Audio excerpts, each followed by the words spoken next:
Restaurant से dinner करके अपने घर जा रही थी, तभी पास में खड़ा वेटर उसके लिए दरवाजा खोल लेता है। वेटर के इस काम से खुश होकर बुढ़िया से एक सिक्का दे देती है, जिसके बाद बुढ़िया रेस्टोरेंट से बाहर जाती है। लेकिन तभी वो देखते हैं कि बाहर से बहुत सारी गाड़ियाँ चल रही है। बुढ़िया को रोड क्रॉस करने में बहुत डर लग रहा था, जिसके बाद बुढ़िया देखती है कि गाड़ियाँ तो चलने बंद हो गई है, इसलिए वो अपना एक पैर आगे बढ़ाती है। लेकिन तभी अचानक से एक गाड़ी आ जाती है और बुढ़िया का एक्सीडेंट होने से बच जाता है। फिर बुढ़िया को उदास देखकर वहाँ पर एक छोटी सी परी आ जाती है और परी को देखकर बुढ़िया खुश हो जाती है। इसके बाद वो परी सारी गाड़ियों को रोक देती है और बुढ़िया को रोड क्रॉस करवा देती है, इसलिए बुढ़िया परी से बहुत खुश हो जाती है। लेकिन आगे बुढ़िया ने परी के साथ जो किया वो देखकर आप भी हंस पड़ोगे। लेकिन उसे देखने से पहले इस वीडियो को एक लाइक करके चैनल को सब्सक्राइब कर लो। बुढ़िया फिर से अपने पर्स से एक सिक्का निकालती है और उसे हवा में उछालकर परी को दे देती है। लेकिन सिक्के के सामने परी का साइज बहुत छोटा होता है, इसलिए उसे कैच करने के चक्कर में परी का काम तमाम हो जाता है।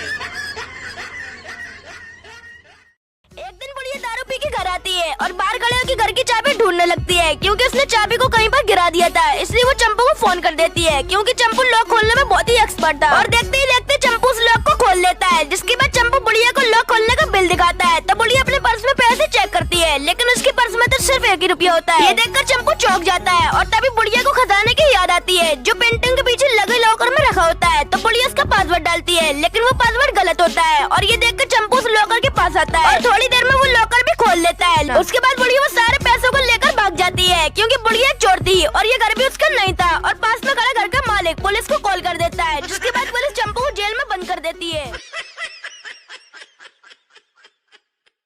एक अंधी बूढ़ी औरत गॉड से प्रार्थना करती थी। एक दिन गॉड उसके सामने प्रकट हुए और बोले, मैं आपकी एक इच्छा पूरी कर सकता हूँ, मुझे बताओ कि आप क्या चाहती हो। बूढ़ी औरत ने कहा, मुझे नहीं पता कि मैं क्या मांगू, मुझे कुछ नहीं चाहिए। गॉड ने कहा, यदि आप नहीं जानती हैं कि आपको क्या मांगना है तो आप अपने बेटे और बहू से पूछ सकती हैं। बूढ़ी औरत अपने बेटे और बहू के पास गई और उन्हें सारा वाकया बताई। बेटे ने कहा, माँ आप धन मांग लो। बहू बोली, नहीं माँ आप एक पोता मांगो। बेटे ने फिर कहा, नहीं माँ धन मांगो। बूढ़ी औरत को कुछ समझ नहीं आ रहा था कि वह क्या मांगे, धन या पोता। बूढ़ी औरत ने सारी बात अपने दोस्त को बताई। दोस्त ने कहा, आप धन या पोता मत मांगो, आप दृष्टि मांगे ताकि आप देख सकें। बूढ़ी औरत ने इस पर सोच विचार किया। अगले दिन जब गॉड प्रकट हुए तो बूढ़ी औरत ने कहा, गॉड मैं अपने पोते को सोने के बेड पर बैठे हुए देखना चाहती हूँ। यह सुनकर गॉड भी हंस पड़े कि आपने एक ही इच्छा में सब कुछ मांग लिया।